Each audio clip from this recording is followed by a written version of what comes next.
A não ser que você também queira ler, aí eu deixo você ler, tranquilo. Eu posso ler de boa. Beleza. Então eu vou começar a ler, no seu cansar eu peço pra você Tá, ler. tá. Linguística histórica e linguística comparada. Este primeiro capítulo não pretende ser uma introdução exaustiva ao método comparativo tradicional da linguística, nem proporcionar um resumo de seus métodos e resultados no grupo indo-europeu.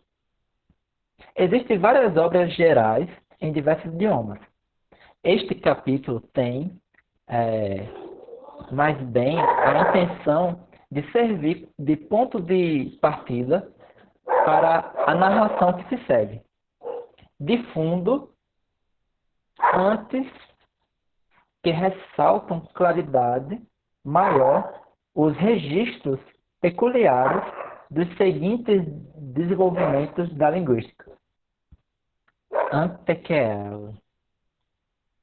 Não, na verdade é a partir daqui. Defunto que.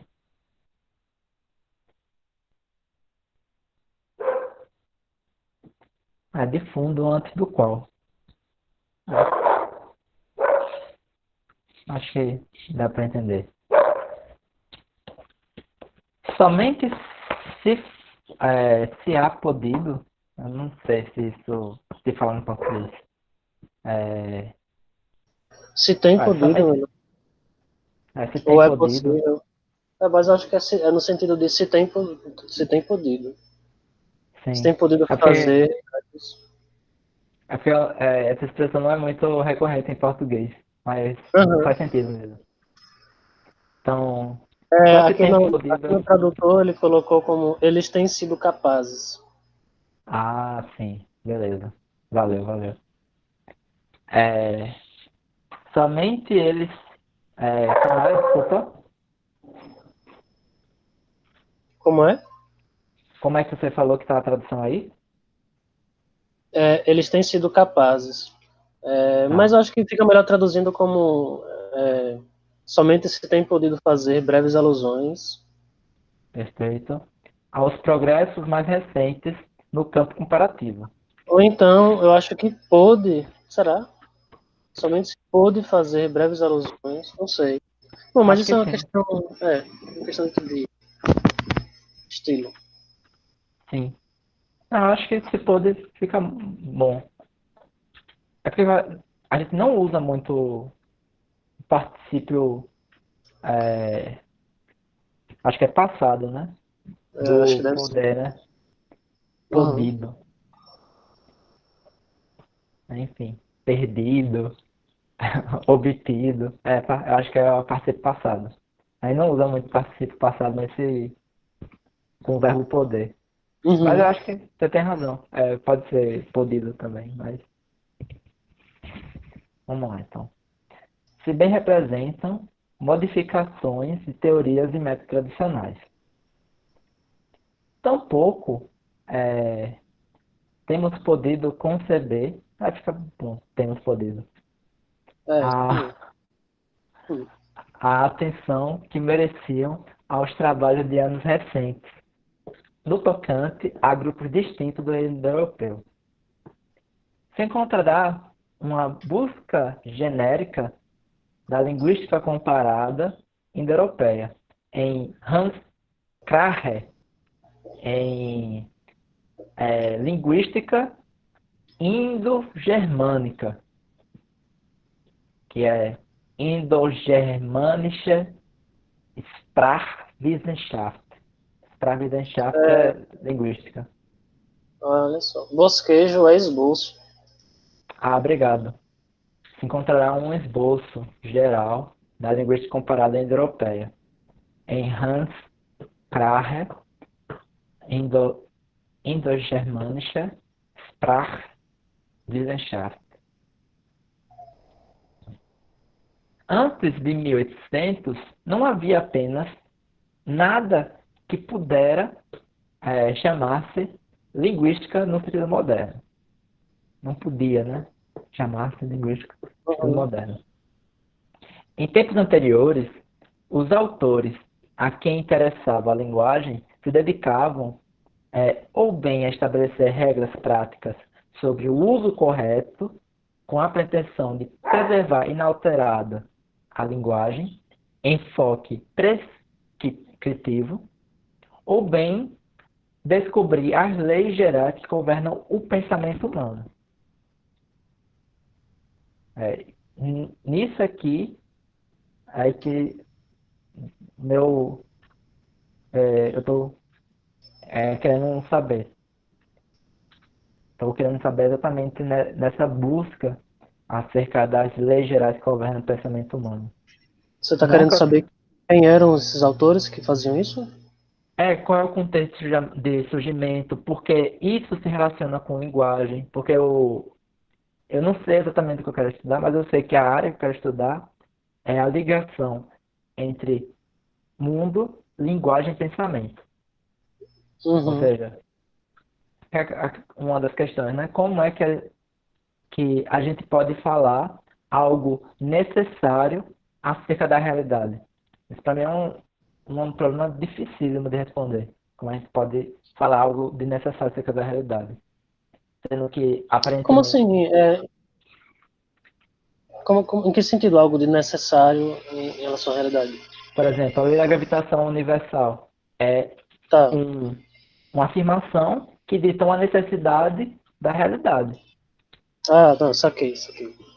É diferente, por exemplo, de eu dizer uma relação necessária da própria linguagem, como a lógica, ou uma relação limítrofe matemática também, ou é, que é isso, né? Eu acho que a minha pesquisa ela vai um pouco nessa linha também da busca pelas leis gerais que governam o pensamento humano. Não no sentido de serem as leis puras que governam, tipo, leis puras do pensamento, Uhum, mas de serem as leis que de fato governam o pensamento humano em qualquer lugar ou tempo, entende? sim, exatamente. Ah, mas esse puro é até interessante aprofundar, porque ele carrega um pouco é, uma tendência ao equívoco. Quando o Kant fala de puro, ele está pensando em termos de dependência. Ele não está pensando que, de fato, há um momento em que esses pensamentos vão se manifestar de maneira pura, mas que você percebe que, apesar de eles sempre se dar junto de alguma coisa, eles são independentes delas. Ele dá um nome, Saquei. ele dá um nome disso de transcendental até. Na verdade, é essa Uhum. virada semântica que ele faz para sair do transcendente. Não é que essas coisas estão fora da relação, elas sempre se dão dentro dessa relação ou sempre se dão em relação a algo, mas você percebe que, mesmo estando em relação a algo, elas são independentes. Por quê? Porque elas Saquei. aparecem. Isso, e só que depois a sociologia, tirando isso de noções do entendimento e colocando isso como estando na sociedade, vai chamar de instituição. Eu acho que Ah, o nível de realidade do transcendental e das instituições sociais, se não é a mesma, é muito semelhante, pelo que você falou. que massa, velho. Que massa mesmo. Que massa mesmo. Eu acho que quem de certa forma dá esse salto primeiro é o Cassier, não? Cassirer. Então, mas eu nunca li Catira, então eu não posso identificar. Eu não li uma Não, página de Catira. também não. Eu li naqueles textos que eu te mandei sobre os fundamentos filosóficos do estruturalismo nas ciências sociais, é que tem como é que eu posso dizer? Essa referência a ele. Sim. Ah, então eu fiquei pendente de ler. Eu vou dar uma lida. Massa mesmo. Mas eu nunca li não. Assim, mas uma coisa que eu estou achando interessante é que parece que os seus objetivos de pesquisa e os meus são muito semelhantes. Muito É, embora talvez a gente tenha abordagens diferentes. eu acho que são muito semelhantes na medida que. Não tô nem dizendo isso para dizer que são diferentes, mas tipo, tô querendo justificar o porquê são semelhantes. Na medida Uhum. que a gente não quer fazer uma pesquisa acadêmica fundamentada de uma prática. A gente quer dar sentido realmente ao nosso papel universitário. Pelo menos eu estou nessa busca. Aí acabo esbarrando nesse problema por conta disso. Por exemplo, Aham. pensa o que de fato é um Mas é objeto porque científico. o meu objeto de pesquisa ele também se concentra nessa relação entre linguagem, a relação que você falou, que eu não lembro bem agora. Ah, linguagem, mundo e pensamento. Exato. Ah, então, Ela se encontra exatamente nessa relação. E é justamente em relação a leis gerais que governam o pensamento humano também. então, nessa perspectiva, sim, né? Realmente. E é engraçado isso mesmo. É engraçado, porque não sei em que medida elas se diferem também. Mas eu noto que elas são muito semelhantes. É. Eu acho que, Talvez elas se difiram mais em relação a você ter uma perspectiva que vai mais para a lógica, e eu tenho uma questão que vai mais para o estudo de em que medida isso se encontra nas instituições sociais. sim. Como você falou perfeitamente. Estou mais preocupado nas condições formais Sim. disso acontecer, enquanto você está querendo saber das condições reais disso acontecer. Aham. Pelo menos eu consigo resumir isso assim Mas agora, talvez. essas condições formais da lógica, elas permaneceriam existindo e sendo, digamos, passíveis de ser aceitas como válidas, ainda que as pessoas passassem a pensar de outra forma, ou de certa forma está pressuposto aí que, que tipo, elas permaneceriam assim, né? Ainda que as pessoas passassem a pensar de outra forma. Exatamente. Minha pressuposição é essa. Tipo, isso vai depender de filósofo para filósofo, mas a minha posição perante o tema é essa. Uhum, Tipo, é, as leis da lógica, elas como, enquanto tal, não elas materializadas em símbolos linguísticos, vou colocar assim, elas seriam independentes. E, uhum. e tem vários caminhos que eu posso percorrer para isso, mas a princípio seria isso, seriam as propriedades, por isso que são condições formais. Qualquer combinação de símbolos que você possa fazer estaria condicionada a elas, porque é da própria possibilidade de combinação simbólica. Saquei. Então, nesse sentido, talvez, então, deva pensar que as pesquisas ainda são muito semelhantes. Porque na medida em que são instituições, eu não sei dizer em que medida isso que esses autores chamam, e que eu também estou tentando entender, chamam de instituições sociais, se deve mais à natureza do processo de simbolização ou a algo que se possa chamar de modo humano de proceder simbolicamente. É porque Tipo, tem essa questão ainda, né? Porque às vezes a gente pressupõe que para ter, vou colocar nesse termo, né? Conhecimento simbólico, tem que ter realmente um pensamento atuante. Mas tem teóricos, aparentemente, que já conseguiram criar uma ciência do signo independente de um. Não, não é independente, não, não estava viajando. Mas de um certo nível, independente do pensamento, que é a semiótica de Peirce, por exemplo. de Semiótica quem?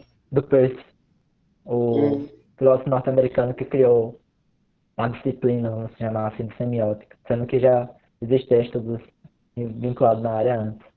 uhum. Ele faz meio com ontologia, só que ele substitui um estudo do ser pelo estudo do signo. É como se as coisas se relacionassem por meio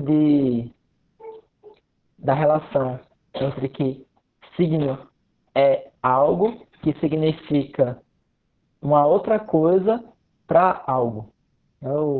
Talvez eu tenha complexado. É uma relação triádica em que o terceiro é dito signo de algo para a primeira, vou chamar assim. Uhum. Ou seja, o homem pode ter signos, mas também o animal pode ter signos. Só basta criar essa relação triádica. É uma relação de três termos.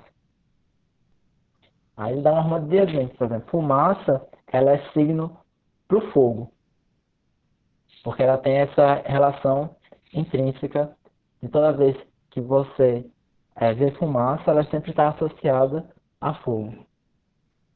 Aí faz esse tipo de ciência. Saquei.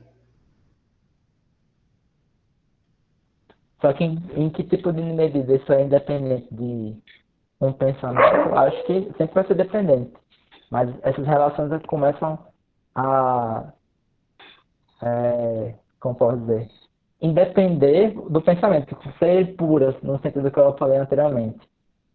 Elas sempre Uhum. estão associadas a um pensamento, mas elas têm relações próprias, apesar de sempre estar associadas ao pensamento.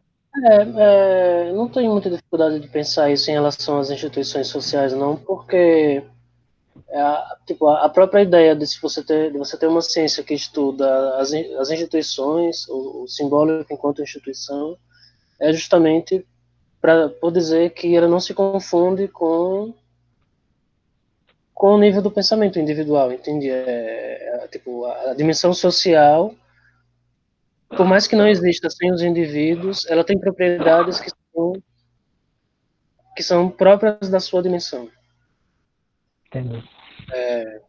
E por isso ela é totalmente autônoma aos agentes, e por isso, por exemplo, ela não precisa ser encontrada simultaneamente em todas as pessoas de uma determinada comunidade, por exemplo, porque ela não é social por ser geral, ela é social por ser coletiva, por ser coercitiva e autônoma, enfim. Tem todo esse debate também na área da sociologia. Para mim isso é muito Mas, bacana. Quer dizer alguma coisa? não, eu ia dizer que tem todo um debate também entre isso, tipo, em que ordem de realidade é isso que se chama de ordem social. Por exemplo, o Bourdieu vai dizer que a sociedade se expressa em duas categorias: instituições e disposições. E essas disposições podem ou não reproduzir as instituições. As disposições estariam na sociedade dada nos agentes individuais e tal. Enfim, Acho, essa relação entre instituição e agência é um problema bastante atual das ciências sociais. E que eu acho que os caramba, movimentos sociais são muito legais para pensar isso. Porque eles, ao mesmo tempo, têm uma determinada permanência de fatores, mas eles não são também tão estáveis quanto outros fenômenos sociais. Eles são,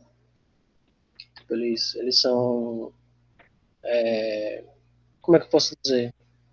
Se pretendem a confronto com outras ordens de instituições, por exemplo.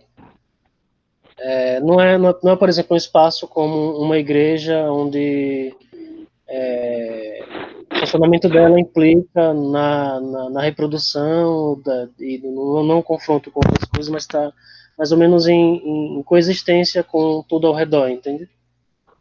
sim. Os movimentos sociais são um fator que eles, de certa forma, nascem para promover. Eles nascem na disputa ou na busca por modificar determinados aspectos de permanência, mas ao mesmo tempo eles são também constituídos por fatores que são instituídos ali. Eles não têm como existir em qualquer organização sem. Então, eu acho que é um lugar importante para pensar essas coisas. Eu acho interessante, porque uma conversa. Acho que isso, claro, foi quando eu estava conversando, mas para fazer certos. Para formalizar certo tipo de opiniões que eu tenho acerca da academia, para comunicar para meus colegas Marcos Damasceno e até Daniel Silveira, eu utilizei uma distinção entre instituição real e instituição ideal, que parece muito parecida com isso aí mesmo. Que é a ideia que existe uma instituição ideal, que essa instituição que ela tem esses valores e esses propósitos que legitima ela enquanto tal, mas existe essa instituição real, que na verdade são os conjuntos de indivíduos que eles incorporam esses papéis, mas no funcionamento orgânico deles interagindo, eles podem ou não efetivar a Pô, instituição ideal. você acabou de descrever o modelo, a concepção burguesiana do que é a sociedade, digamos assim. É muito isso mesmo. Chega a situações que a instituição é tão tão separada das disposições que, por exemplo, você tem instituições, por exemplo, na realeza. O que o indivíduo vai ser, o que ele precisa ser, já está dado antes mesmo dele nascer. Muitas vezes isso é um problema, porque o biológico não se adapta às instituições sociais.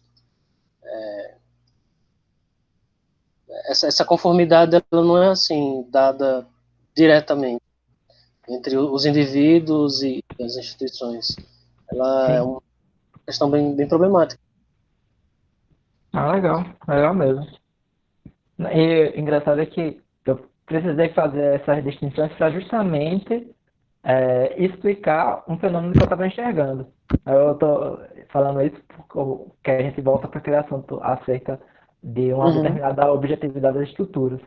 Porque aí, uhum, de fato, eu fui forçado a criar uma categorização, porque eu enxergava um tipo de fenômeno que acontecia dentro da instituição. Não estou falando que eu estava falando de ciência com isso, mas estou falando que a minha opinião, eu fui forçado a criar essa é, categorização, porque eu vi que o fenômeno ele se dava de uma determinada maneira que me forçava a criar essa distinção para mostrar o funcionamento desse fenômeno. mas você tá falando de instituição em termos de uma organização, né? Tipo UFES, é algo Sim, assim? perfeito. Ah, É. saquei. É porque instituição, quando eu falo instituição, é no sentido de ser um fato social, não, não necessariamente de ser uma organização. Então, mas a UF seria a instituição real, porque a instituição ideal seria a academia, Ah, entendeu? saquei, Entendeu? É saquei, por isso, é saquei. essa a distinção. Uhum. Por exemplo, a academia, que é a instituição que legitima a UFES enquanto tal, não estou dizendo que isso não, estou dizendo qual era o meu viés na Não, hora mas eu de entendi. propor. Uhum. A UFES ela tem legitimidade enquanto instituição real, porque ela pressupõe que ela está tentando incorporar a instituição ideal que é a academia. Só que a Uhum. gente sabe que os membros dela, enquanto funcionários dessa instituição, eles não precisam, não são obrigados a seguir os ditames da idealidade, justamente porque eles são o real, vamos colocar assim, eles Uhum. são os efetivados. E as relações dos efetivados, eles podem divergir a depender de quem incorpora a instituição. Por isso que Uhum. é justamente o que você falou acerca das impossibilidades biológicas, mas a gente pode colocar algum nível de Sim, sim, moralidade mas também. é isso mesmo. Tem todo um conjunto de teorias que tentam tratar disso melhor, sobre a incorporação das estruturas sociais, a própria noção de hábitos, que é muito conhecida, é justamente disso, a oposição entre uma estrutura estruturante, que seria a instituição, e a estrutura estruturada, que seriam os hábitos. E aí, bom, aí buscam modelos para explicar a relação entre eles, a maneira como esse hábitos reproduz a instituição, ou como ele é disruptivo em relação a ela, em que medida ele não se adaptar a ela é também algo que se explique socialmente, não, enfim, tem toda essa bem. Parece mesmo. Eu achei ainda interessante justamente por conta disso. Acabou sendo meio que um exemplo direto para aquilo que a gente está falando antes. De fato, parece que Sim. quando a gente está tentando estudar um determinado fenômeno, a gente é forçado a fazer certos tipos de categorização para evidenciar aquele fenômeno a partir da linguagem. Aham. Interessante mesmo. Pô, Ah, vamos é. lá, né? De repente, o próximo autor que a gente pode ler é o Bourdieu, já que está nesse viés. Pode ser. Vamos lá. Pode ser, inclusive, aquele texto que fala diretamente sobre estruturalismo, né? Só que a gente vai ler o Bourdieu depois do Saussure antes. Ah, eu não sei. De certa forma, o texto do Bourdieu é uma introdução ao que é que significa o estruturalismo para as ciências sociais. Sim. Entende? É Uhum. uma reflexão metateórica sobre as ciências sociais estruturalistas. Então, ele pode ser lido antes. Não é um problema ler antes. Depende um pouco da ordem que a gente quer ver as coisas. Se a gente quiser talvez entender melhor sobre o que é que ele está falando, ou visualizar melhor as coisas que ele fala, talvez seja bom ler o Saussure antes. Mas a gente pode, como o texto é bem curto, a gente pode, não sei, pode fazer antes e depois. É. Beleza. Se você achar melhor. Então, vou Tá. voltar aqui a leitura. Bom, a gente passou aqui do pensamento puro, né? Deixa eu ver. Aham. Os antigos gramáticos, gregos e romanos, eram filósofos e classificavam os elementos da linguagem de acordo com distinções lógicas e não segundo critérios puramente linguísticos. Isso também é outro desafio que eu tenho de interpretar, que é muito engraçado. Talvez eu tenha pausado muito, mas é porque essa parte do texto, quando eu li, foi a parte que mais me colocou dúvidas. Quando você lê um texto de um lógico falando sobre essa época, eles falam que tem muitas classificações na lógica que são gramaticais. Vou colocar esse Uhum. termo. E quando você pega um texto do linguista, ele fala que esses mesmos lógicos têm muitas distinções lógicas na gramática. Aí fica engraçado Será essa. que eles não estão tratando dos mesmos autores? Cara, pelo que ele vai citar depois, um dos autores é o mesmo, que é Dionísio de Traz. Ele Aham. é citado nomeadamente no outro texto que eu li sobre isso também. Então, pelo menos um é. Porque talvez isso se deva ao fato de que eles estão se referindo ao mesmo conjunto de autores, né? Só que é isso que eu acho engraçado. Para quem está Aham. estudando lógica, o estudo lógico que esses autores fazem é muito gramatical, e para quem está Sim. estudando linguística, o estudo da linguagem que eles estão fazendo é muito lógico. E aí Aham. eu fico me perguntando o que é lógica para o linguista e o que é Eu- gramática para o lógico. É engraçado, né? É verdade. E só para encerrar, e é uma coisa que é engraçada, porque a gente fala sobre essas paradas como se fossem conceitos fechados, mas as coisas mais difíceis que tem é definir áreas do conhecimento. Essa é uma das coisas mais difíceis que tem. Qualquer área do Aham. conhecimento é um pesadelo para você definir. Definir matemática, definir física, definir química, definir sociologia, definir antropologia. A gente consegue criar, tipo, certas definições que são defeituosas, mas Uhum. definições que você consegue delimitar bem o que é matemática e o que é física, e o que é física do que é química, e o que é sociologia do que é antropologia, é muito difícil. Muito difícil Uhum. mesmo. Então, beleza. Lo mais cercano à análise linguística, no sentido moderno, deixa eu ver, lo mais cercano. Massa. Será que é o O que mais no que perto, tá? o mais perto da análise linguística no sentido moderno aparece na obra do gramático grego Dionísio. Acho que é isso. É. Acho que o mais próximo, né? O mais próximo de uma análise linguística. Sim. Uma pergunta, a gente vai fazer o grupo até que horas você acha? É... Assim, eu posso ficar até 6, mas Tá. depende de você. Beleza, eu também posso ficar até 6. É Tá. só pra eu mandar uma mensagem aqui pra pessoa.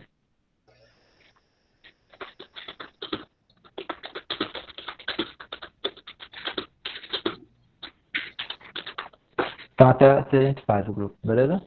Beleza. Pronto. Que morreu em 90 a.C. Pertenceu à escola alexandrina e escreveu a primeira gramática grega sistemática. Desculpa. E na do escritor romano Varron, que morreu em 27 a.C. Nossa, a diferença entre os dois era muito pequena, que engraçado. Tipo, eu acho pequena. Durante a É, Idade Média, eu tô tão acostumado com filosofia que realmente acho que intervalo de menos de 100 anos é pequeno o espaço. sim, é verdade. Durante a Idade Média, o estudo da linguagem se concentrou por inteiro no latim. Ah, é, tudo bem, é compreensível. Chegado o Renascimento, também houve interesse pelo grego. mas a atitude segue sendo a mesma. Estrita emulação dos gramáticos antigos. Ah, Emulação, será que emulação é imitação. é? Traduziu como sendo emulação, mas emulação significa imitação, né? Então, É. é ok. Tem uma nota de rodapé em algum lugar aqui que eu não consegui identificar, deixa eu ver. É nesse. Com distinções lógicas e não segundo critérios puramente linguísticos, que os Uhum. antigos estudavam. Aí aqui, ó. Quando, por exemplo, Platão estabeleceu a distinção básica entre o que chamamos nome e o verbo, nós quem chamamos nomes? Isso aqui é uma pergunta interessante para se fazer. Nós quem? É, Mas vamos, vamos suspender. Nós linguistas? Por que eu estou fazendo essa pergunta? Os linguistas têm a categoria de nome? Essa é uma pergunta que eu faria.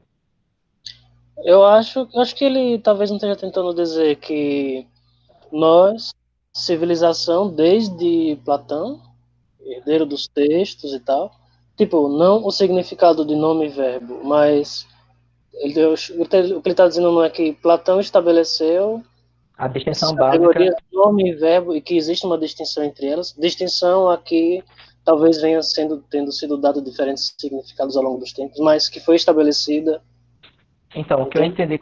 o que eu entendi quando li foi assim: a distinção que Platão estabeleceu no que nós chamamos de nome e verbo, só que para Platão não era, entendeu? Platão criou uma Uhum, distinção em algo entre duas coisas que para nós seria nome e verbo. ok. Eu interpretei assim. Uhum, Aqui, quando, por exemplo, Platão estabeleceu a distinção básica entre o que chamamos nome e verbo, incluiu os adjetivos entre os verbos. Então, a distinção lá que Platão fez, que tem nomes gregos, que a uhum, gente chama hoje em dia de nomes verbos, o verbo incluía os adjetivos, uhum. já que ambos se usam para fazer afirmações acerca do sujeito. Isso aqui você já está em Aristóteles, na verdade, aqui. Já está em Aristóteles, não quer dizer que Aristóteles é antes de Platão, mas Uhum. documentalmente a gente acha que não da interpretação de Aristóteles, essa afirmação. E isto, apesar de que os adjetivos pertenciam à mesma categoria formal que os nomes. Tá. Verbo e graça, que eu não sei o que é, compartilham a distinção de gênero. Como é? Não entendi. Tipo, quando Platão estabeleceu a distinção entre o que a gente chama de nome e verbo, ele incluiu os adjetivos no verbo, já que ambos usam afirmações acerca do sujeito. Se usam para fazer afirmações acerca do sujeito. Ou seja, você tem copo, aí você usa o verbo para fazer afirmação acerca do copo e o adjetivo também acerca do copo. Sim. Só que o adjetivo ele pertence à mesma categoria formal dos nomes. E aí ele dá o exemplo. É, por exemplo, os verbos não são classificados em gênero, mas adjetivos são. E os nomes também. Você tem nomes masculinos e nomes femininos. E você também tem adjetivos masculinos e adjetivos femininos. Então Uhum. você inclui no conceito de verbo algo que formalmente, na categoria formal, pertence aos nomes. Ou seja, daí fica um problema na distinção de Platão.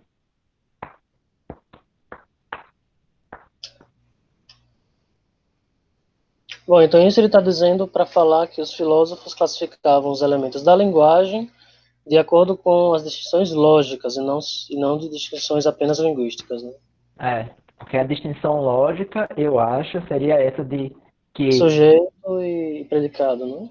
é, que você vai classificar a distinção entre os dois, porque um é o que você afirma de outro.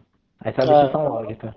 uhum, Enquanto em classificação, vou colocar gramatical, o que você iria analisar era isso aqui que ele está falando, né? Por exemplo.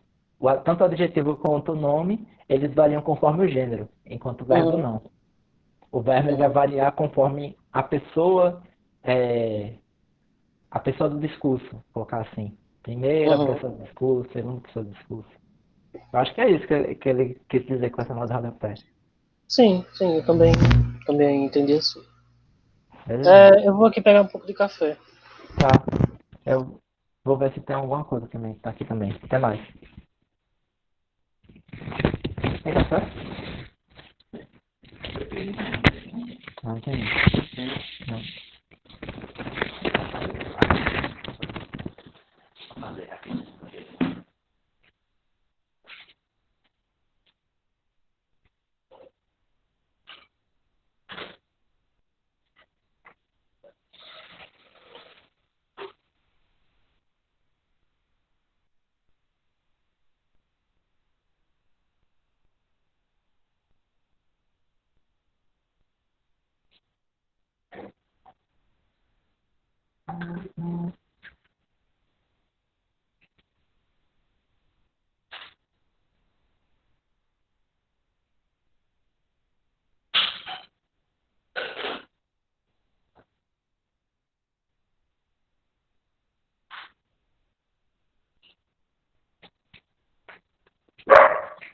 Bom, agora eu tô tendo um pouco.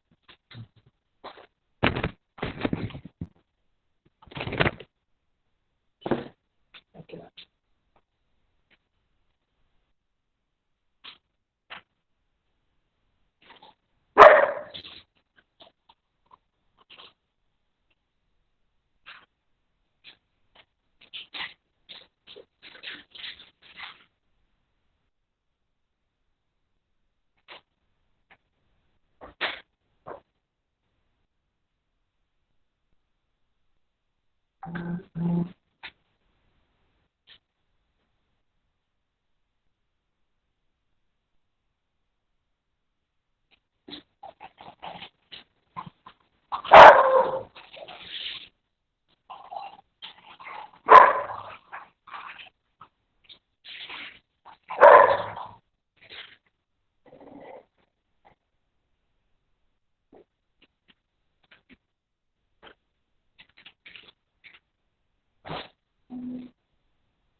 Voltei.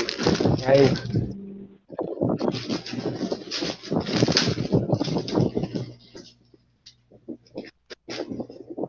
uma outra coisa que essa nota me faz pensar é uma questão que ainda não sei a resposta de qual é o estatuto de uma teoria da predicação. Porque isso aqui que ele está identificando é algo que eu chamo de teoria da predicação, que é justamente esse estudo do que pode ser afirmado de alguma coisa. Que é o predicado desse expediente linguístico teórico que você afirma o predicado acerca do sujeito. Só que eu tenho ainda muita dúvida se isso pertence propriamente à lógica, se ela pertence a um estudo da linguagem, ou se pertence a uma É, metafísica. eu não entendi ainda em que sentido seria essa teoria da predicação. Qual é a problemática da relação entre o sujeito e o predicado? É você dizer que algo é alguma coisa, seria um problema da Hum, correspondência da identidade, né? Não, não exatamente. A teoria da predicação se justifica da seguinte maneira. A gente só afirma coisas, a gente só diz coisas a partir de predicação. Ou seja, quando falamos casa, apartamento, copo, controle, essas coisas nada dizem. Esses termos nada dizem. Esses termos, você só diz algo intrinsecamente quando você afirma algo de outra coisa. E isso se chama predicação. E uma teoria da predicação seria uma teoria acerca das possibilidades ou não de se afirmar algo acerca de outra coisa. Isso seria uma teoria da predicação. Hum, Por exemplo, quando Platão, isso vem de outro livro, quando Platão faz essa distinção entre verbo e entre verbo e nome, o que ele está tentando criar é o critério de inteligibilidade das sentenças. Porque antes dele existia muita confusão acerca do que seria necessário para ser inteligível uma sentença. A Platão colocou como cláusula que toda sentença inteligível ela tem que ter verbo e nome. Senão não é uma sentença inteligível. E aí, a partir disso, você vai criar uma teoria da predicação que vai ditar esses limites que você tem de se afirmar algo acerca de outra coisa. Essa distinção entre sujeito e predicado é posterior. Antes era somente afirmação de algo a outra coisa. saquei. Então, a teoria ela está assentada na problemática de saber em que medida as sentenças são inteligíveis. Perfeito, Quais as condições mínimas para que um enunciado seja inteligível? E aí a perfeito. teoria da predicação é justamente uma teoria que afirma e busca entender, digamos, as razões de por que que a condição mínima é a da existência de um sujeito e um predicado. Então, na verdade, o sujeito e predicado é distinção lógica. Hum, Esse é o ponto. Na teoria da predicação, a única coisa que você precisa afirmar é uma categoria que é chamada de universal. E aí essa categoria de chamado universal, se ela é atribuída a algo, ela funciona como predicado. Agora, o sujeito não entra nesse tipo de debate. uhum. Não, mas não quer dizer que você não possa colocar sujeito. Pode. Existe um equivalente a sujeito lá, mas nunca é marcado essa posição do sujeito. O Não, importante é saber. saquei. Eu estava pensando, quando você falou isso, eu comecei a pensar que quando determinados textos de antropólogos que estão estudando sistemas simbólicos institucionalizados, eles tomam como base do modelo as relações entre símbolos, eles tomam como base as relações entre símbolos, mas a unidade mínima de algo que se possa dizer que não é relação ali eles chamam de símbolo. E que a mesma noção de símbolo que eu acho que deve estar em Suci, da posição entre signo e símbolo. E o símbolo, me parece que ele é tomado como uma espécie de unidade mínima da cognição, E que ele tem uma função aí de predicado. Não sei. É porque, por exemplo, você vai estudar as relações de gênero, por exemplo. Então, é frequente que em estudos de gênero você coloque que, por exemplo, a relação de dominação, enfim, entre homens e mulheres, entre o masculino e o feminino, porque homens e mulheres são sujeitos, mas o masculino e o feminino são, digamos, as propriedades sociais. Então, por exemplo, essa relação se sustenta e adquire significado, e a masculinidade e a feminilidade só adquirem inteligibilidade na medida em que são correspondentes, eles são dados em uma oposição, e essas oposições fazem parte de um feixe de oposições, que constituem uma estrutura, e que essas outras oposições correspondentes a ela também são dadas em relações entre símbolos. Mas, tipo, os sujeitos, quando atuam e quando pensam e concebem a realidade a partir desse sistema, eles pensam a partir dessas unidades mínimas, digamos, e é como se eles operacionalizassem, em algum sentido, essas unidades mínimas de cognição que são símbolos, que são predicados, né? E eu fiquei me questionando se, por exemplo, num estudo que eu talvez fosse fazer, e tivesse buscando constituir um modelo do sistema simbólico que deu origem, por exemplo, à produção de um texto, se a constituição desse modelo, na constituição desse modelo, eu estaria buscando predicados, ainda que reduzidos a símbolos em relações. Deu para entender mais ou menos o que eu quis dizer? Bastante, bastante mesmo. Quer dizer, eu posso ter interpretado tudo errado, mas nesse viés, você meio que se aproxima, vou colocar nesses termos, talvez, numa perspectiva mais analítica. Porque, de fato, o que os analíticos vão.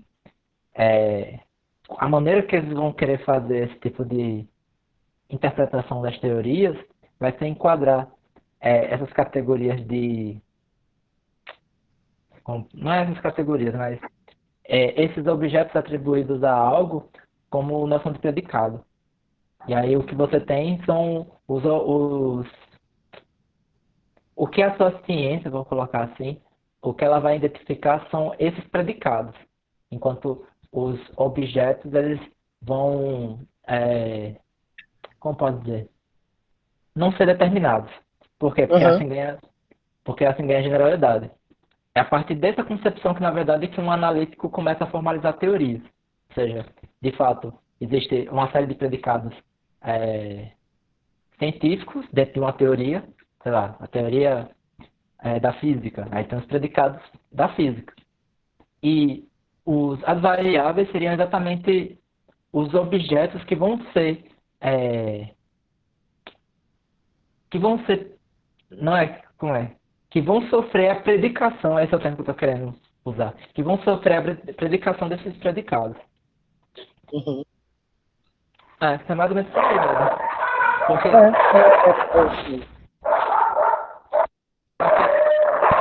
porque na antropologia isso é chamado de símbolo, né? Uh, é, até onde eu consegui entender a distinção, o signo é aquilo que você falou da xícara para fenomenologia. O signo ele é a nossa apreensão, a nossa cognição particular de algo. É a particularidade da xícara, digamos, na nossa mente. É como se fosse a imagem, é o signo. O símbolo é o conceito, tipo, o símbolo ele já é o conceito, mas tipo, o símbolo é esse signo na medida em que ele serve para, na medida em que ele é generalizável. Ele não se limita a significação particular que ele tem, mas ele é abstrato, ele tem uma significação que é generalizável. Uma coisa é você entender a xícara na medida em que você entende isso que está aqui. Isso é um signo da xícara, que tem uma imagem na sua mente. O símbolo xícara É um símbolo que te permite compreender inúmeros objetos como sendo também xícaras.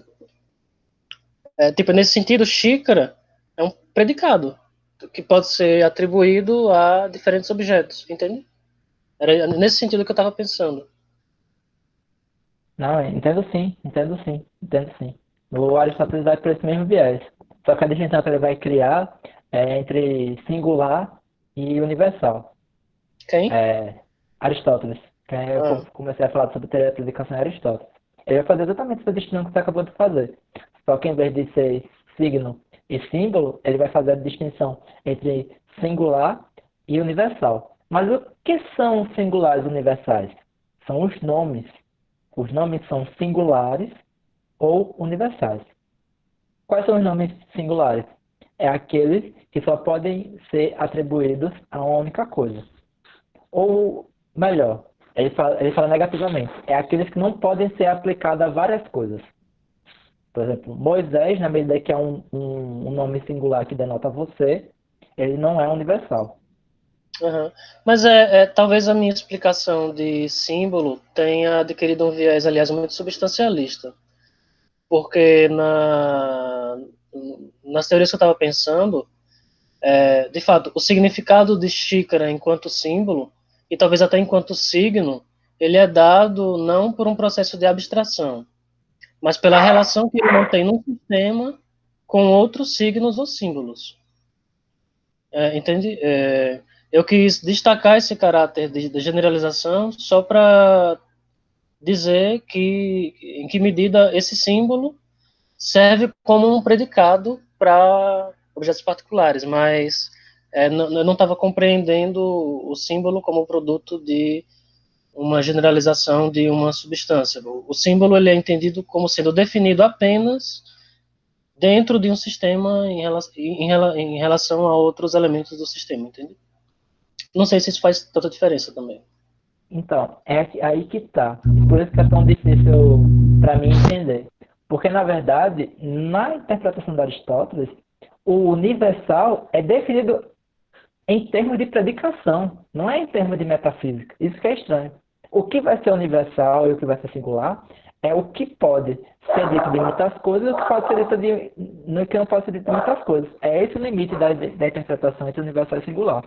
Uhum, Então, na perspectiva da teoria da predicação, a distinção entre universal e particular é porque você tem um nome que pode ser atribuído a várias coisas, ou pode ser afirmado a várias coisas, e um nome que não. A distinção entre o singular e o universal na teoria da predicação da interpretação é só essa. Não, ele não. E isso é estranho. Isso é estranho, porque eu estou lendo Aristóteles.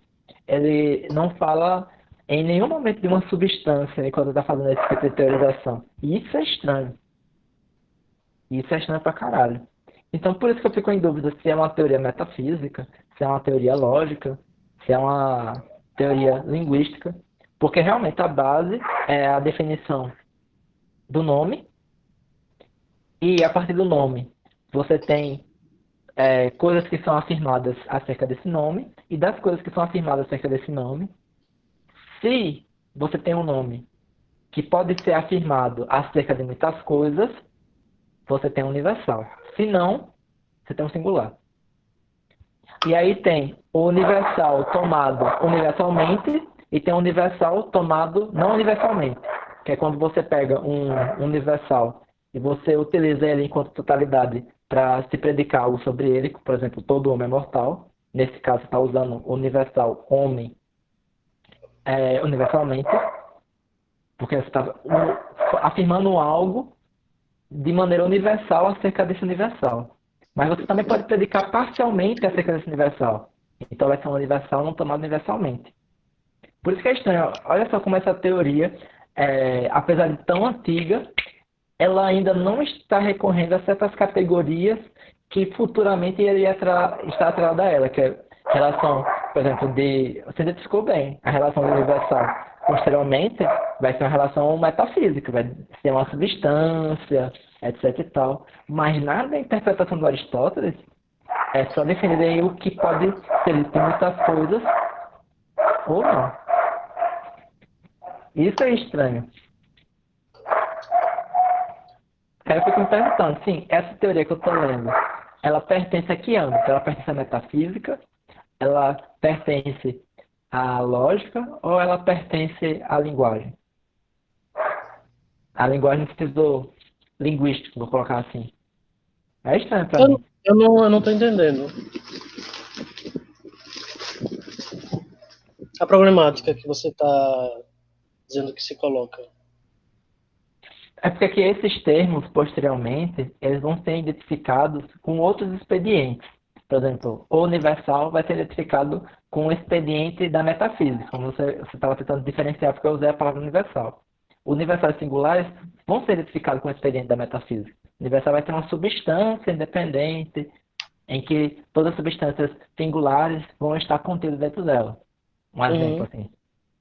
É, noção de predicado vai ser uma noção de uma categoria lógica que vai ser opositiva ao sujeito. Então vai ser sujeito e predicado. E o último é a linguagem, né? E predicado e nome. Não, e predicado também são expedientes linguísticos. Existe um expediente linguístico chamado predicado. Só que você lendo a interpretação de Aristóteles, ele não está fundado nem na metafísica, nem na lógica e nem nessa gramática que a gente estuda.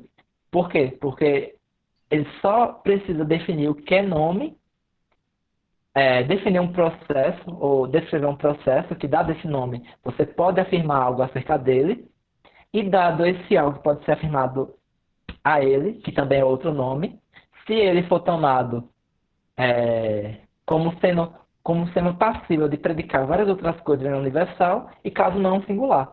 Aí, dado esse contexto todo, eu me pergunto, sim, uma teoria formulada dessa maneira é uma teoria que pertence à metafísica, é uma teoria que pertence à linguagem, é uma teoria que pertence à lógica. Saquei. Porque ela não está utilizando, pelo menos na ideia da interpretação, ela não está usando o conceito de nenhuma dessas três ainda. Talvez ela esteja mais próxima dessa da gramática, na verdade. Só que eu não sei qual é a denominação de predicado da gramática ipsilitris, mas parece que talvez seja algo assim. Uhum. É, não sei, eu fiquei me perguntando agora, porque eu me lembrei que nas concepções da qual eu estava falando, o símbolo ele só se define diferencialmente. Então, tipo, o processo de diferenciação que define o símbolo a partir do conjunto de oposições em correspondência portanto, define o símbolo a partir da estrutura a qual ele pertence, ela precede ao signo.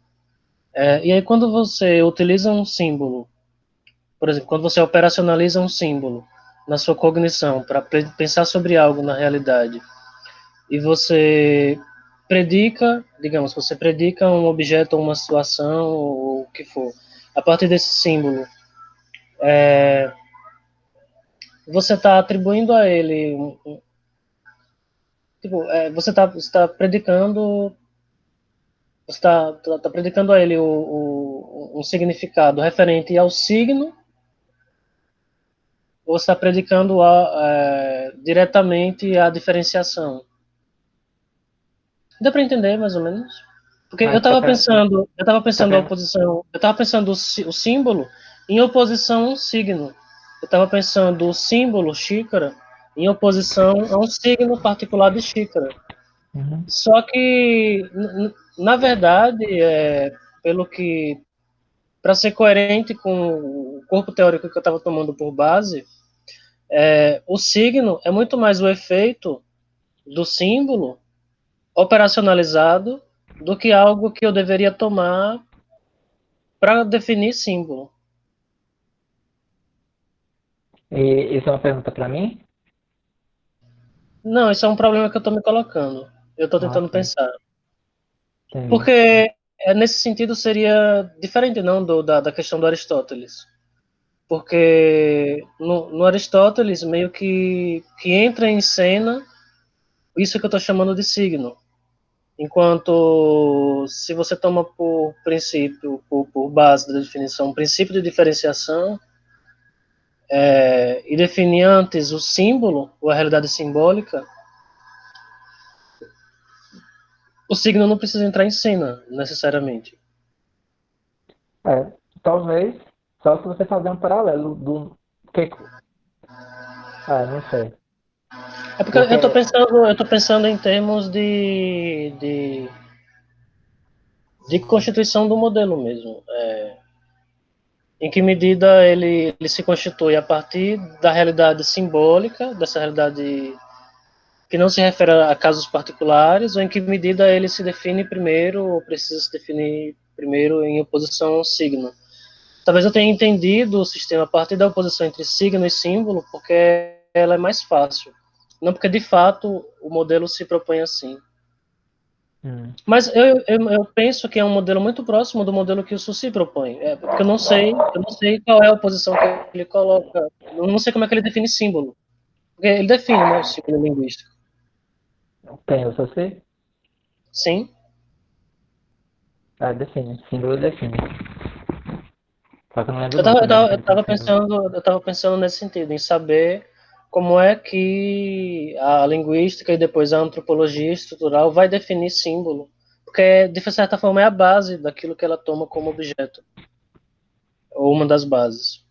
E eu sempre tendi a entender símbolo a partir da diferença entre algo que eu chamei de signo, como se o símbolo se explicasse, como eu te expliquei, a partir de uma definição primeira de um signo, de algo particular, a partir do Sim. qual se pode fazer ou não uma abstração. Mas, voltando ao que eu já li sobre isso, eu vejo que talvez tenha sido uma incompreensão muito mais dada em termos de um didatismo do que, de fato, coerente ao modelo que é proposto. Porque pelo modelo que é proposto, se define primeiro o símbolo, de alguma forma, e as relações entre símbolos, para depois se definir o que poderia ser ou não um signo, uma atualização particular dessa realidade simbólica. Ou essa realidade simbólica posta em prática para se referir a coisas, entende? Para se referir a particulares. Sim. Ah, não sei mesmo. Não consigo lembrar nada parecido no Soci, pelo menos. Mas já faz muito tempo que eu li o Soci. Porque no primeiro caso, quando o signo é tomado por base, ou o particular é tomado por uma base através da qual você, de certa forma, abstrai um universal, a predicação que se faz depois a partir desse símbolo, ela é, de certa forma, você predica um outro particular a partir do primeiro, entende? Porque o símbolo, ele está diretamente ligado a um primeiro particular que, de alguma forma, teria vindo antes, entende? Enquanto, no outro caso, o símbolo predica a relação com outros símbolos. Ele não predica nada que envolva um particular, mas ele Sim. predica a relação entre universais. Entende um pouco o que eu estou tentando colocar? Entendo, mas eu não consegui entender porque um teria que anteceder o outro. Teria o quê? Por que que um teria que anteceder o outro? Não, não teria. A questão é essa. Eu estava entendendo o símbolo a partir dessa antecedência de um signo, entende? Ah, sim. E aí, conforme você foi falando, eu fui meio que reformulando e me dando conta dessa questão. Aí, infelizmente eu não consegui muito contribuir não, porque realmente nunca li nada a respeito. Mas espero que tenha ficado mais claro para você acerca disso que você formulou, pelo menos.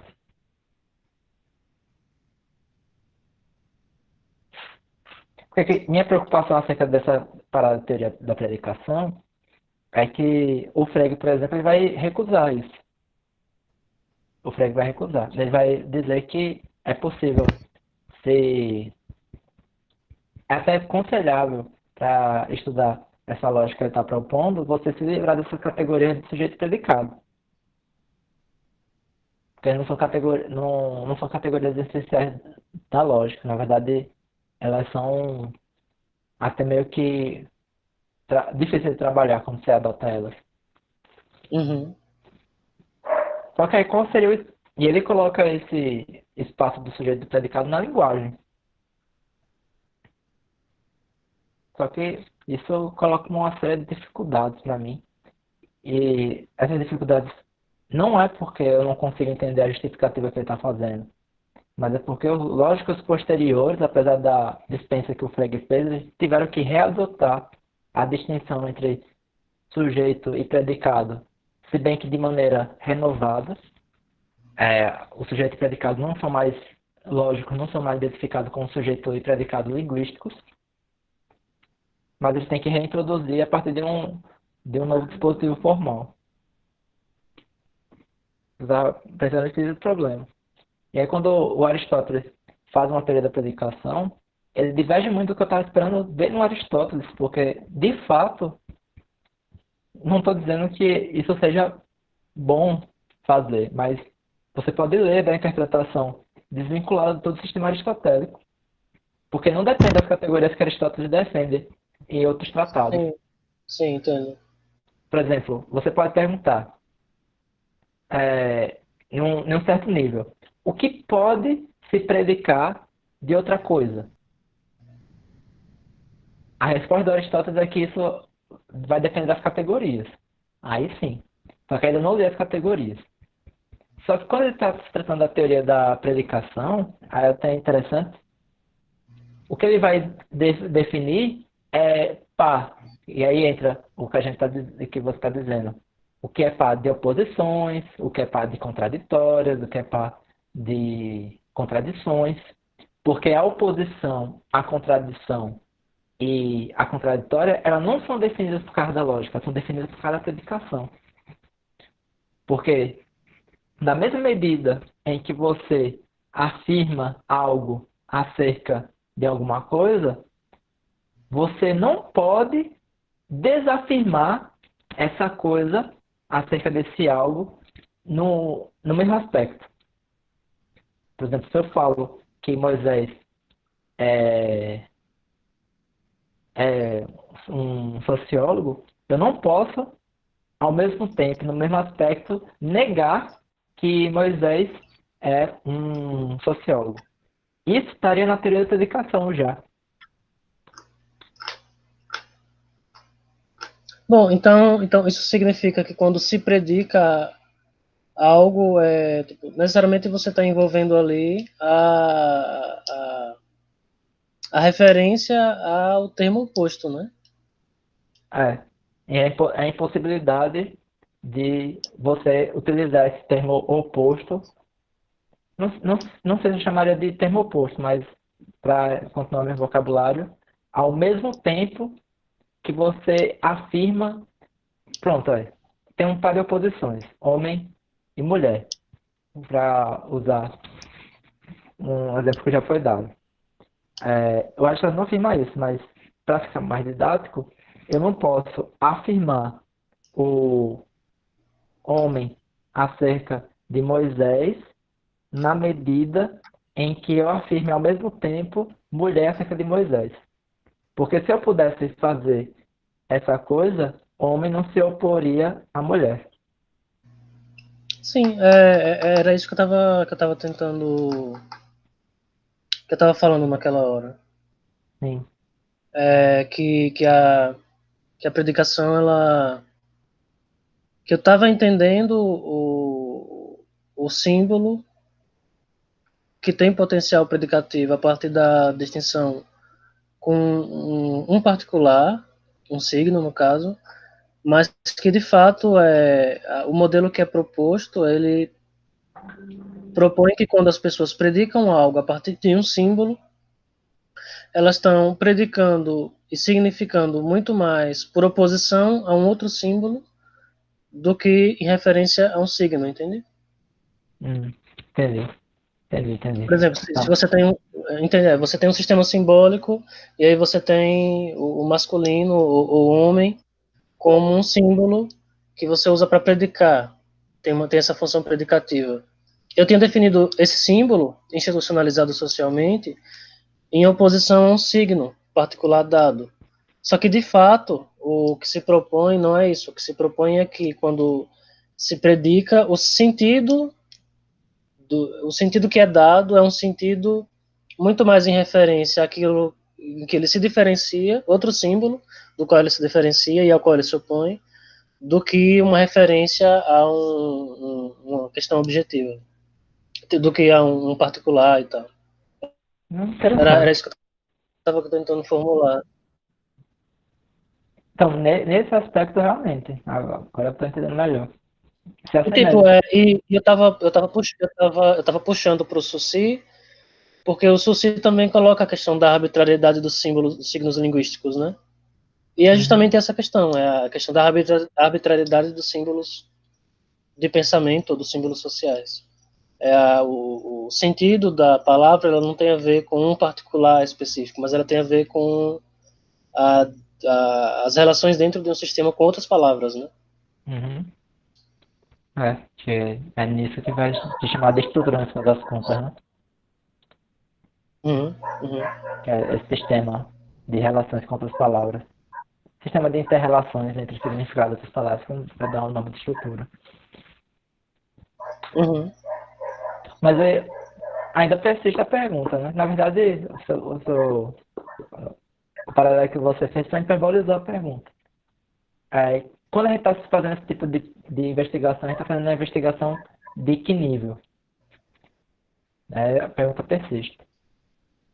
A gente está fazendo uma investigação acerca é, de uma questão metafísica, a gente está fazendo uma investigação acerca de uma questão lógica, a gente está fazendo uma investigação acerca de uma questão linguística, a gente está fazendo esse tipo de Sim, sim. pergunta. Que, é, Sim, é que, verdade. Acho que agora eu entendi melhor a questão que você está colocando. Porque, por exemplo, vamos colocar no eixo que você colocou. Essa distinção que se deu entre símbolo e signo, ela é uma distinção metafísica? A primeira vez não parece.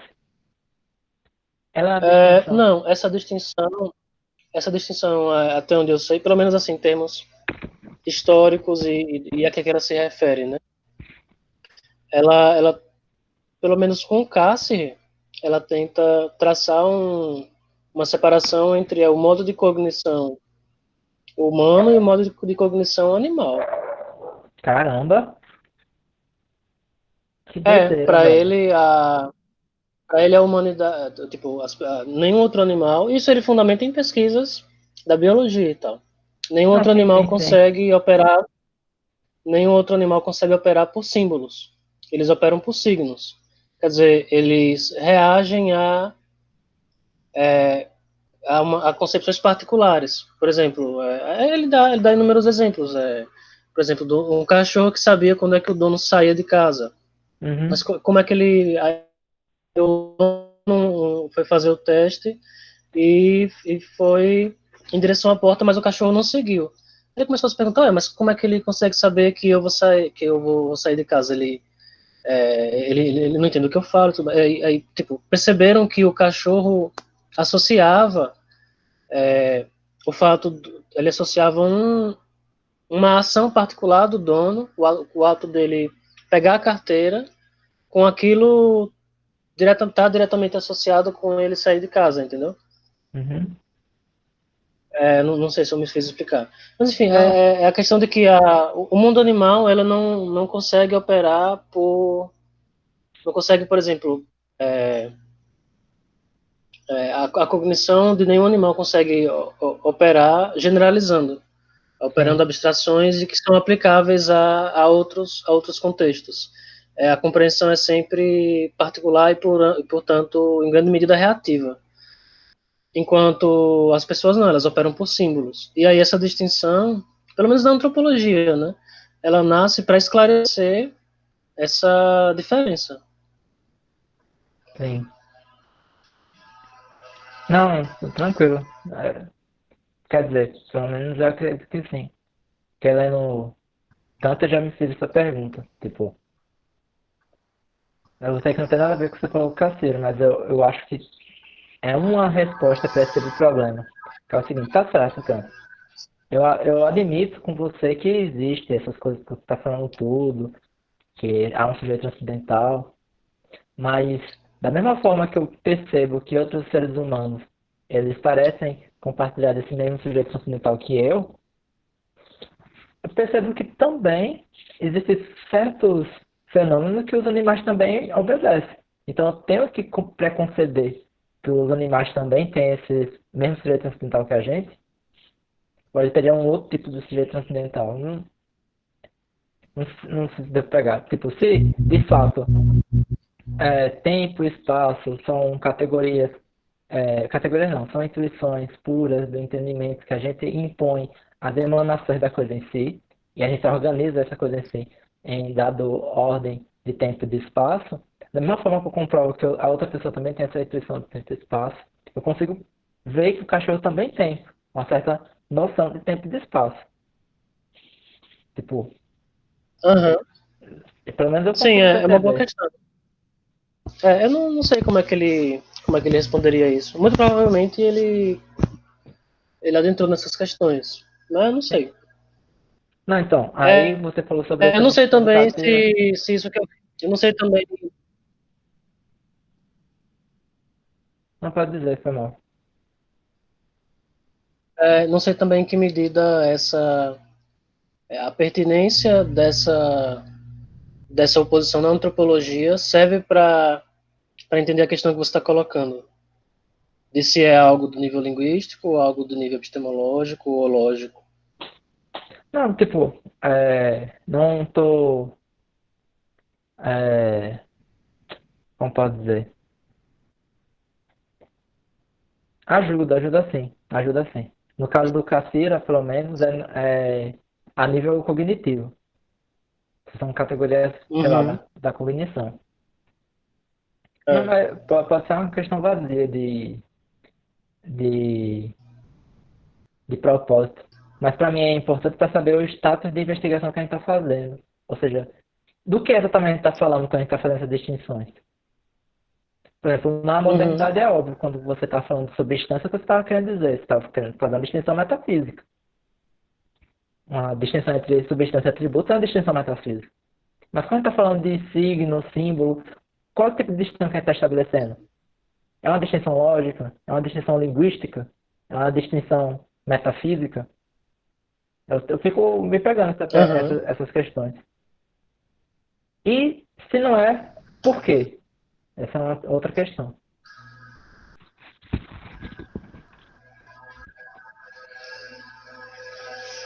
Mas eu vou ficar com essa questão. Eu acho que isso também talvez seja uma questão pertinente para mim, na medida em que. Nossa, está passando o carro do coisa aqui.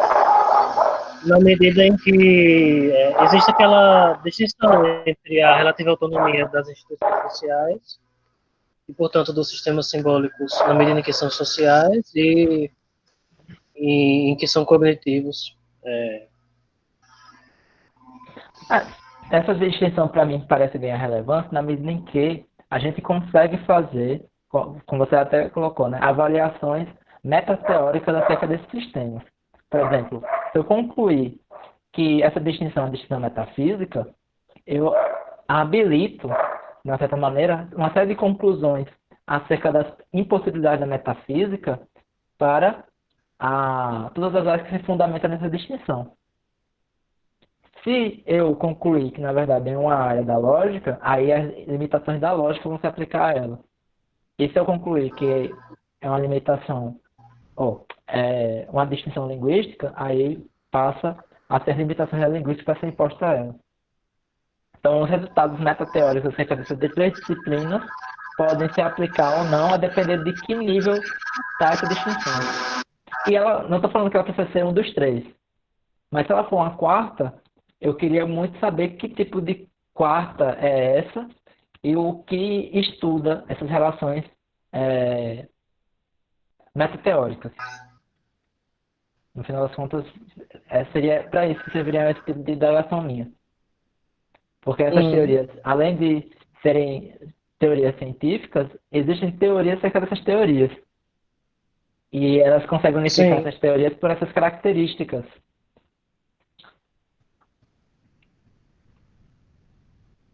Enfim, essa é a questão. Mas eu vou me fazer muito essa pergunta. Mas acho que ajuda, assim, o que você falou. Carteira parece que vai ser um dos autores que a gente vai ter que passar obrigatoriamente. Parece interessante. Certo. Eu vou botar o teste, beleza? Uhum. Se pensava que existia uma gramática universal, cujos princípios estavam determinados por referência à realidade e à razão humana, de modo por completo independente dos diferentes sistemas estruturais é, falados em distintas linguagens. Certo? Incumbia ao filósofo, não ao gramático, determinar as regras da linguagem. Ah, beleza. Aqui eu consigo ver Aristóteles, por exemplo. A, Uhum. a teoria da predicação parece que é uma das partes dessas regras da linguagem, que é aquele, como eu falei, né, critério de inteligibilidade. Então, você só pode falar algo que seja entendível se for em termos de predicação, por exemplo. Filósofos, grammaticam, invente. Isso aqui é latim e significa filósofos. E aí tem uma certa controvérsia porque invenite, ou melhor dizendo, invenite, tanto inventar como descobrir. Então, aqui está Ah, filósofo. cara, agora eu pensei em uma coisa que eu acho que é interessante. Hum. Enfim, desculpa voltar para esse mesmo tema de novo. Mas, Não, não, tipo, não. Oxe. lembra do sistema da estrutura de oposições e correspondências que eu coloquei como que os estudos trazem como sendo aquilo que confere sentido à divisão de gênero, entre homem e Uhum. mulher e tal. Sim. Então, eles colocam que a oposição homem-mulher, ela adquire o sentido que ela tem por conta da correspondência com outras oposições numa estrutura. Uhum. A oposição entre o alto e o baixo, o forte e o fraco, o seco e o úmido, enfim. Então, tipo, homem, ele por si só não predica nada, mas ele se torna algo que confere sentido na medida em que ele predica os seus correspondentes do sistema. Sim. Ele ao mesmo tempo, tipo, ele diretamente predica os termos correspondentes das outras oposições e ele indiretamente predica, tipo, e por consequência ele predica aquilo a que todos eles se opõem, né? Aquilo que você tinha falado. Mas o que ele de fato predica, o significado que ele retira é que ele predica, isso eu tô pensando agora, ele predica os termos correspondentes. É como se ele dissesse, tipo, você denomina ou concebe uma pessoa lá na sua frente como homem. Uhum. Então, das contas, o que você está fazendo eu concebo esse indivíduo como sendo homem e, portanto, ele é associado ao tal e tal e tal, entende? São predicações. Tipo, enquanto nome ou símbolo, por si só, homem não predicaria nada. Sim. Mas na medida em que ele é dado em correspondência num sistema com outros, o termo por si só significa, o símbolo por si só significa, porque ele predica os correspondentes do sistema. E isso para mim parece já estar no Aristóteles de alguma forma. Porque para Aristóteles, homem não é Uhum, predicado. Homem só é predicado na medida em que ele é afirmado em alguma coisa. sim. É, vou ter que sair 1 minuto só. Vou desligar uma coisa Tá, aqui, volto já. ok.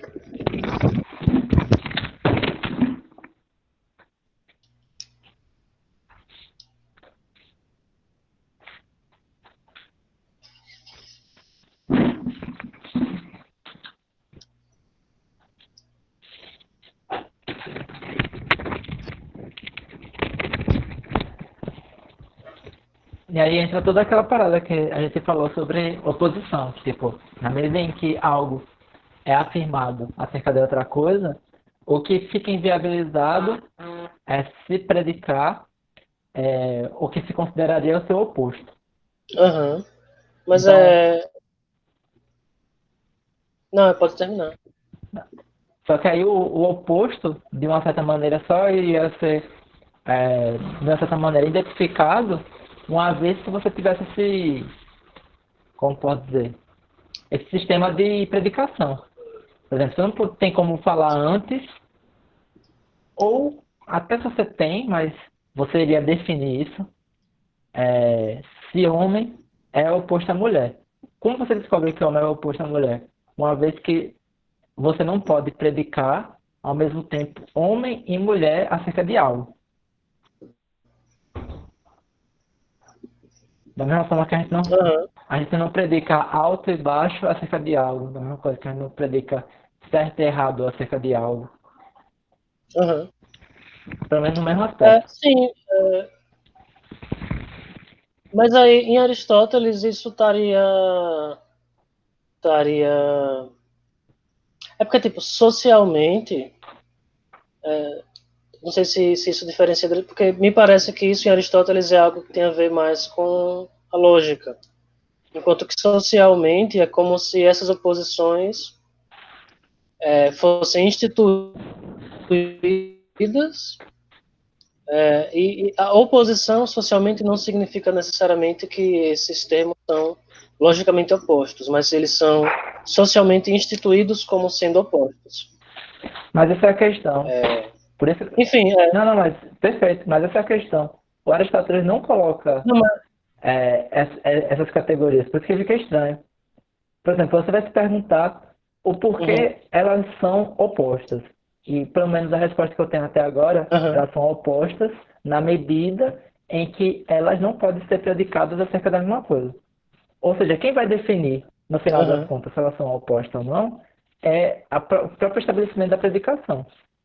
Por exemplo, pode existir num determinado sistema. Claro que eu estou saindo um pouco da Aristóteles aqui, mas pode existir num sistema linguístico em que homem e mulher se predica acerca da mesma coisa. Pode existir. Nessa medida, homem e mulher, dentro desse sistema linguístico, não seria oposições. uhum. Sim, sim, é isso mesmo. Então, mas o que a iluminação que eu tive, de certa forma, é porque eu entendi esse sistema e eu entendi as afirmações que dizem que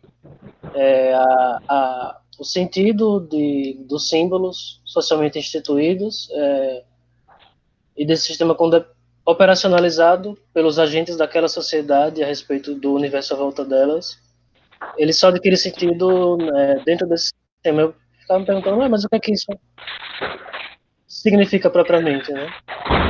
Mas aí me veio a intuição de que, tipo, quando alguém operacionaliza o símbolo homem, por exemplo, ele está operacionalizando o homem como um predicado.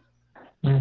Mas ele não está operacionalizando só o significado de homem como predicado, porque o homem não significa nada sozinho, mas ele está predicando, através desse símbolo, uma série de outros símbolos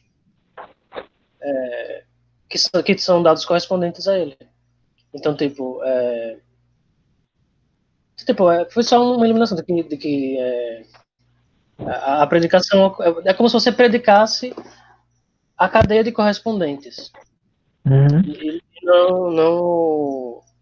E não simplesmente ligasse a um objeto o símbolo homem, mas toda a cadeia de correspondentes. Não de imediato, mas são sempre significações, a cadeia de significações está sempre dada naquele momento ali, e pode ser acionada e tal. Entendi. É, entendi. Mas enfim, sou eu pensando sobre. Deixa eu acender a luz aqui. Sou eu Sim. pensando sobre teorias da ação, da interpretação.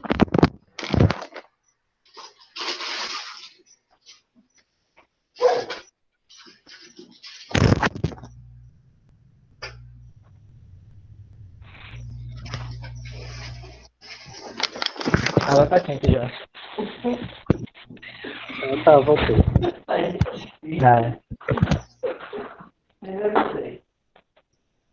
Tá. Não, mas isso ajuda, sim. Isso ajuda. Ajuda pra caramba. Pelo menos ajuda Não sei, ajuda na distanciação, pelo menos. Porque não me parece, a princípio, que Aristóteles concebe essa cadeia de. Eu já estou forçando a barra com essas oposições, mas ele usa o termo opõe. Isso que é interessante, o Aristóteles utiliza o termo opõe. Por exemplo, o uhum. homem se opõe ao não-homem. Não é nem como o homem se opõe à mulher, o homem se opõe ao não-homem. E oposição, por vezes, é identificado com contradição, às vezes não. É até interessantezinho. Agora, essa parada que você acabou de dizer não tem no Aristóteles, que é essa, vou chamar assim, de cadeia de interpredicações. Pelo menos até onde eu li. Porque isso me parece uma cadeia de interpreticações, por exemplo, na mesma medida em que homem é predicado a um objeto, também existem predicados a homem. Por exemplo, um predicado a homem é força. Então, se é homem, é forte, porque homem é forte. Então, o, o homem também vira objeto de predicação acerca de outros nomes, vamos colocar assim. Sei lá, Sim, homem sim. também pode ser predicado de virilidade. Uhum.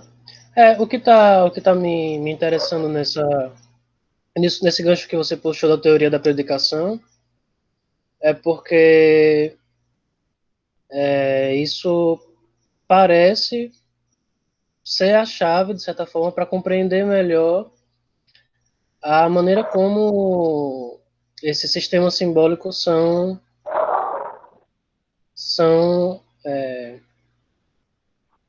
acionados, entendeu, pelos agentes. Como é que eles funcionam, digamos assim. Uhum.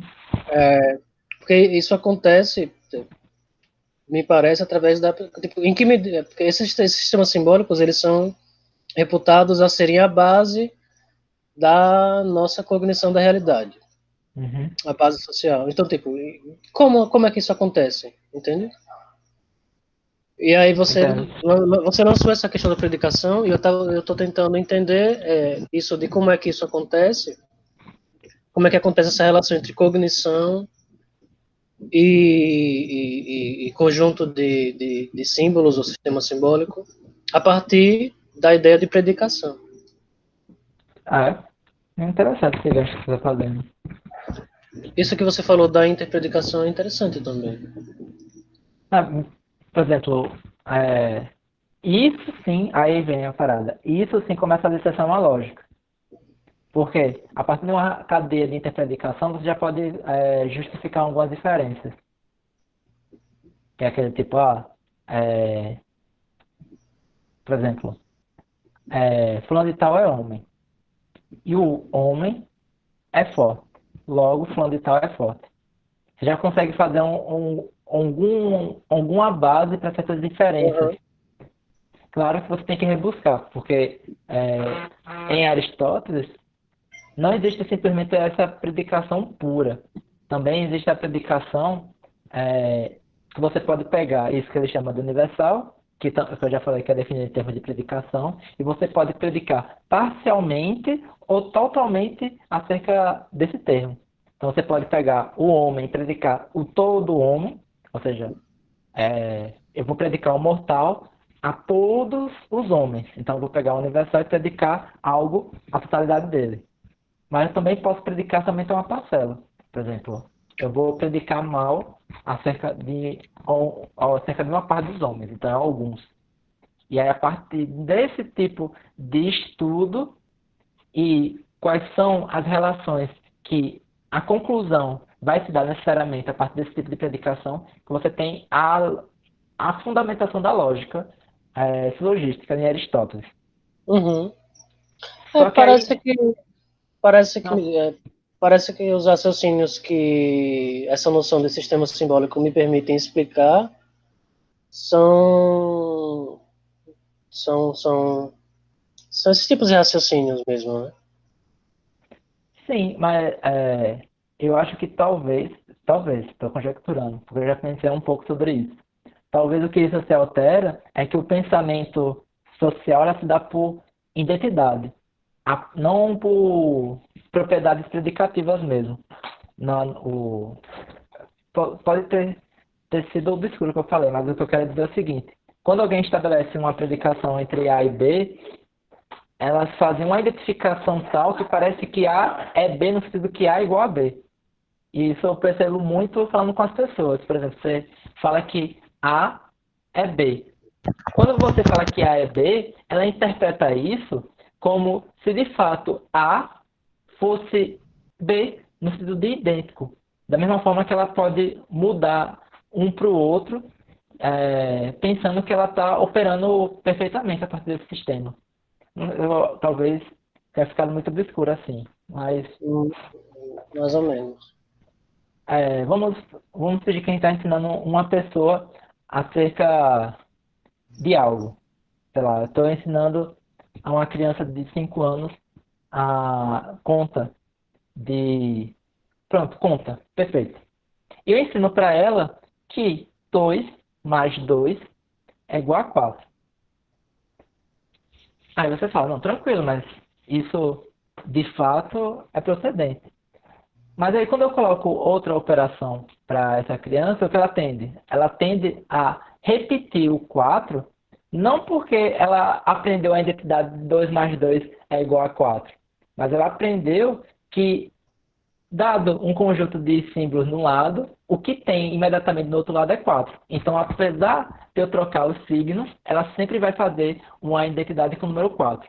E Uhum. talvez esse exemplo seja esdrúxulo, mas é coisa que de experiência pessoal. Tipo, já tentei ensinar matemática para algumas pessoas e o que elas fazem é o seguinte: eu faço um exemplo concreto para ensinar a instanciação de um exemplo geral, só que elas pensam que todo exemplo geral vai ser igual ao concreto. Então elas vão sempre reproduzir o mesmo exemplo concreto, porque elas fizeram a Uhum. identificação imediata. Mas pode ser viagem minha. Não, Não tô vendo agora. eu acho que faz bastante sentido. Deixa eu pensar no. O que é dentro da criança foi muito artificial, mas. É, caramba. Aí você estava tentando dizer com isso que talvez a operacionalização desses Na, símbolos sociais se dão mais por identificação do que por um raciocínio como que você tinha colocado. lógico, exatamente.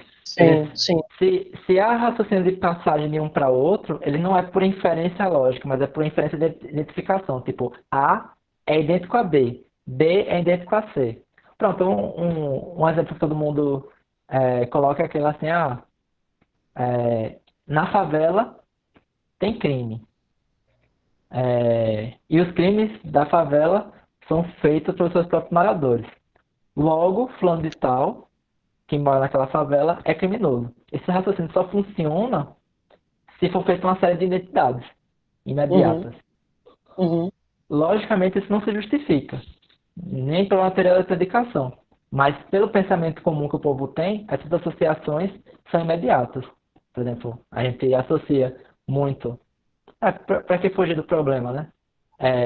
As pessoas associam o fato de terem negros em condições desprivilegiadas da sociedade com o fato da cor deles. Eles fazem a identificação direta.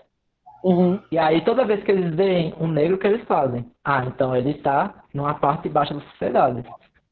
uhum. O nível de raciocínio social, vou colocar nesse termo, acho que é mais para identificação do que propriamente por raciocínio lógico. Faz muito sentido o que você está colocando agora. É muito interessante.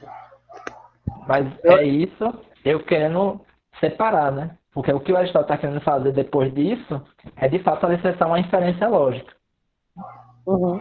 Mas se a gente está fazendo esse paralelo, me parece que a distinção seria que eu não estou nem falando que esse raciocínio não tem sua lógica, mas para fazer isso tem que interpretar o é como identificação.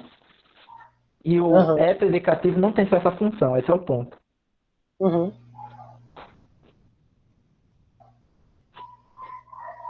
Mas você avalia Sim, aí se faz sentido para você ou não. sim, faz muito sentido. Faz muito sentido. E é por isso que eu discordo veementemente quando alguém quer supostamente dizer que quando está estudando lógica, está estudando o pensamento humano em concreto. Ou seja, está estudando de fato como a gente processa nossas informações para chegar a certos resultados. Uhum. Eu acho que, no fato, os autores que mais chegaram perto de falar que a lógica, ela trata como, na verdade, a gente deveria proceder para não errar. Ou seja, como a Uhum. gente deveria raciocinar para não errar. Mas não que a Uhum. gente raciocine exatamente dessa maneira. Uhum. Mas sei lá, fica a ideia. Eu acho que essa ideia de pensar a atualização, digamos assim, dos sistemas simbólicos institucionalizados por procedimentos de identificação, ao invés de predicação, é justamente o que o Marshall Salles propõe. Eu tenho que reler, mas eu relendo com esse conjunto de questões, eu acho que eu vou conseguir entender melhor. É. E pensar melhor sobre isso. Realmente foi muito interessante o que você colocou. Sempre passa o texto depois. Como? Isso aqui, sempre passa o texto depois. Que Uhum. isso que eu falei foi baseado assim, tipo, eu não gosto de dificuldades que eu tenho quando eu estou explicando algo a alguém. Porque realmente é, faz parte de uma tendência natural da gente raciocinar por identificação mesmo. Me parece isso. Tipo, é o que Uhum. eu usei exemplo artificial que eu não lembro na prática, mas já vi passar por isso muitas vezes. Tipo, eu estou ensinando alguma coisa abstrata e aí eu dou um exemplo concreto. E aí, quando eu peço para a pessoa aplicar a, a regra que eu ensinei do outro exemplo, o que a pessoa faz é imitar o exemplo anterior. Imitar, tipo, Uhum. copiar mesmo. Porque o que ela fez foi uma identificação, olha, esse universal é esse concreto. Logo, a aplicação do universal nesse outro concreto também é outro concreto. Ela raciocinou como se fosse a mesma coisa. A identificação direta. Uhum.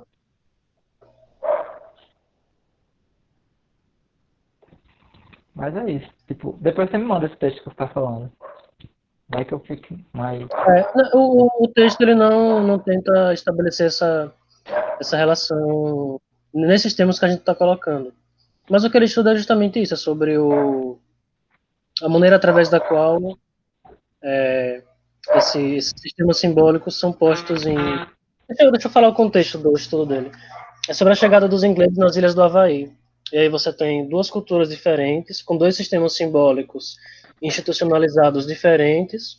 E aí o que ele faz é descrever o modelo desses dois sistemas e mostrar de que maneira eles se comportam quando se encontram de repente entendeu? E ele vai mostrando de que maneira as categorias de um vão interpretando as ações do outro, como os outros vão interpretando as ações do primeiro também. E me parece agora, pelo que você falou, que a maneira como ele explica que ocorre essa compreensão das ações dos outros é por pretexto, por identificação mesmo. Eles identificam as ações dos outros com aquilo que eles esperavam, porque se institui. E, tipo, Entendo. eles esperavam uma reprodução imediata e idêntica daquilo que estava acontecendo. E quando isso não acontece, isso faz parte também da teoria dele, da mudança do processo de transformação dos símbolos sociais. Quando você se defronta com algo que não é idêntico com aquilo que socialmente estava sendo colocado que seria, e isso em comunidades tradicionais é muito forte, porque as coisas tendem a ser sempre muito idênticas e tem uma força coercitiva muito forte para que isso seja assim, isso acaba gerando uma força contrária para que o símbolo seja reavaliado, entendeu? Tipo, eu vou colocar em exemplos o que você falou para você ver se avaliar se entendeu ou não. Porque eu já me defrontei com isso lendo Heidegger. Tipo, a questão é o seguinte, eu tenho isso que eu chamo de caneta, dentro dessa sociedade estruturada capitalista que eu estou inserido. Então, de uma certa Uhum, maneira, a forma desse produto dentro da minha sociedade é a forma mercadoria. Então, as uhum, relações que eu tenho com essa caneta é uma relação que uma pessoa da minha sociedade tem com a mercadoria.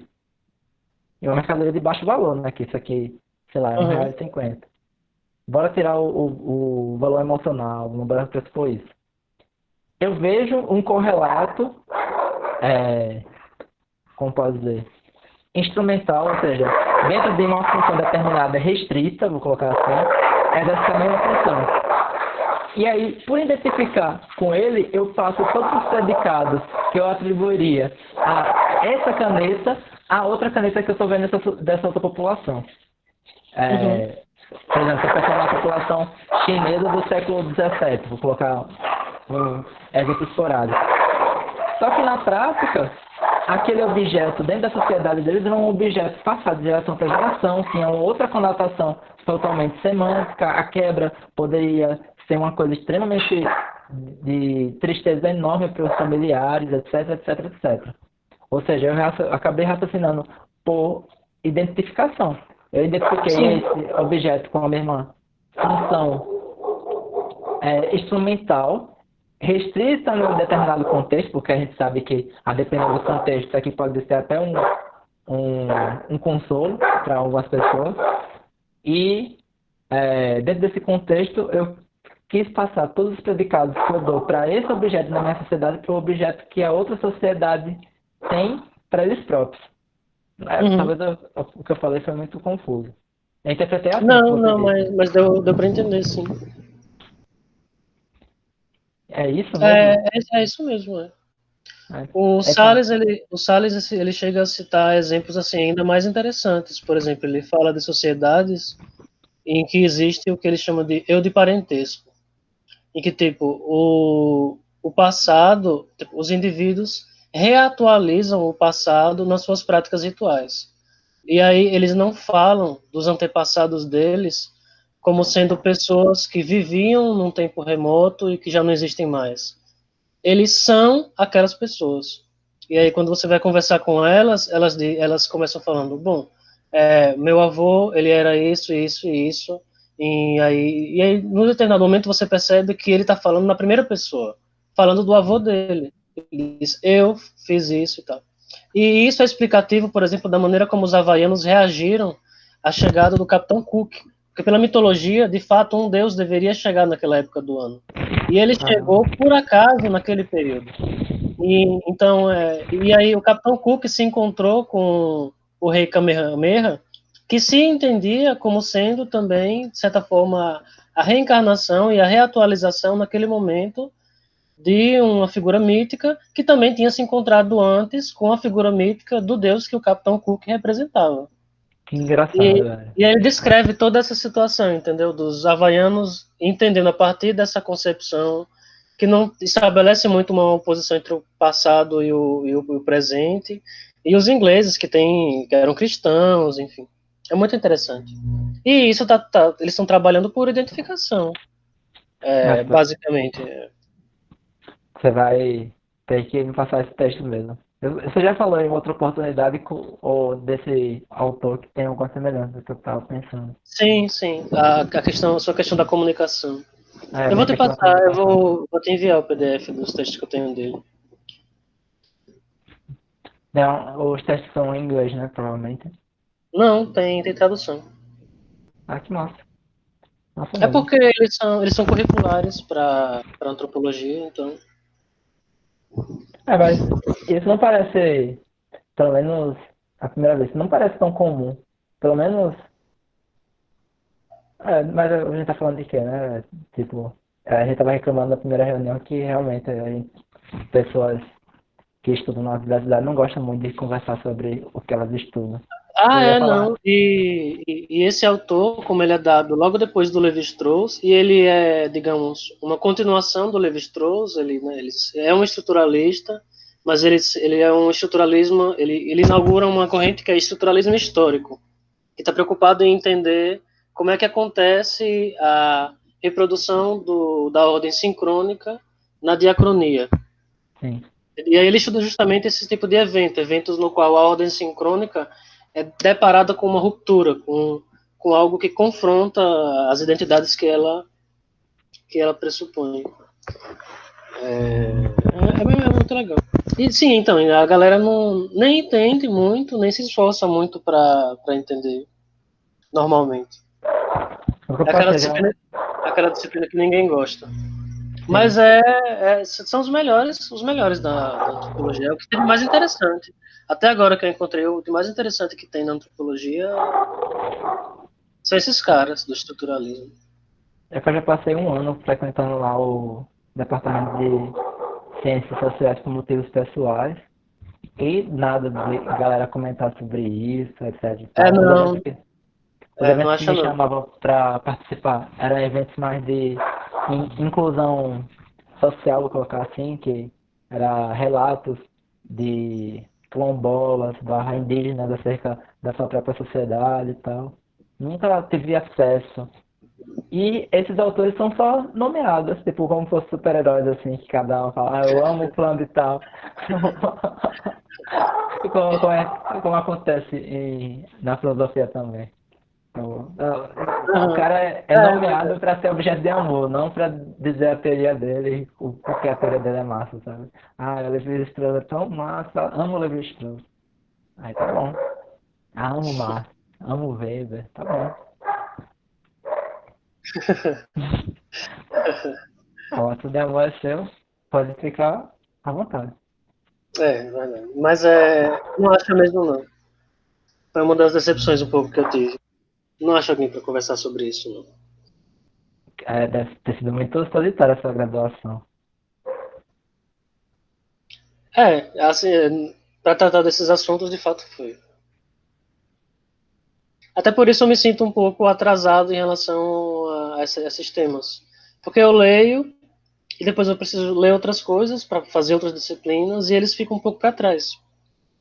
É, e aí eu não retorno a eles, né? Nem que seja para reler, mas para conversar sobre, entendeu? Uhum. Enfim. Então, mas eu vou precisar sair agora às 6 horas. Tranquilo. Obrigadão pelo papo, cara. Foi muito instrutivo pra Eu mim. que agradeço. E faço esses testes. Normalmente, Vou passar. Vou é, passar. Eu acho que eu aparentemente, tenho.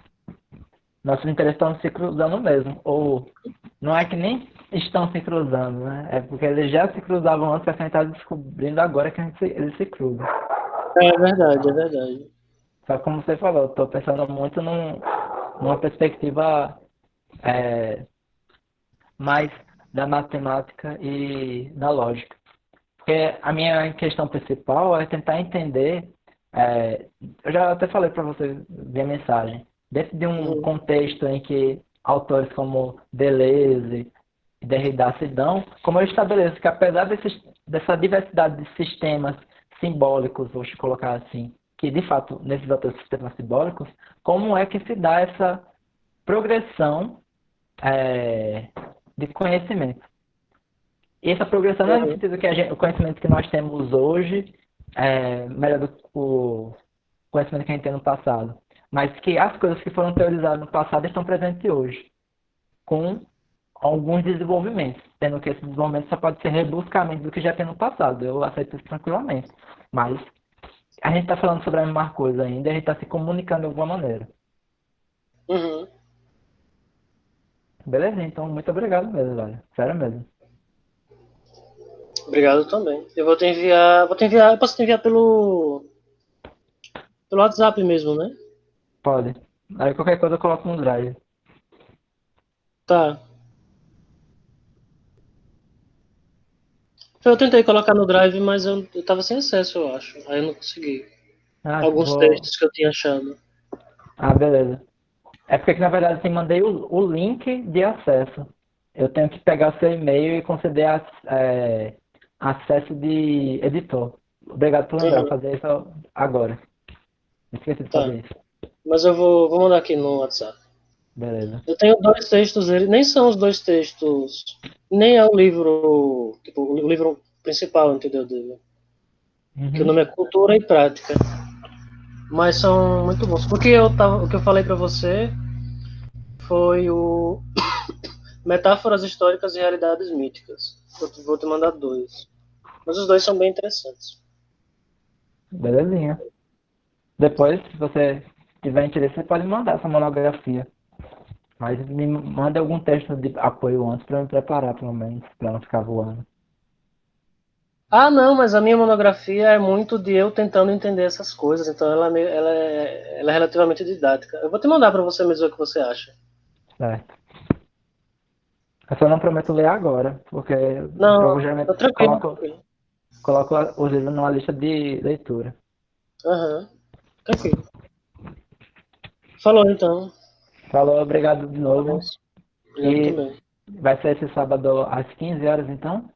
Isso é, sábado 15 horas. Beleza. Mais uma vez me perdoe para dois sábados Tranquilo. seguidos. Não, mas tranquilo. Até mais.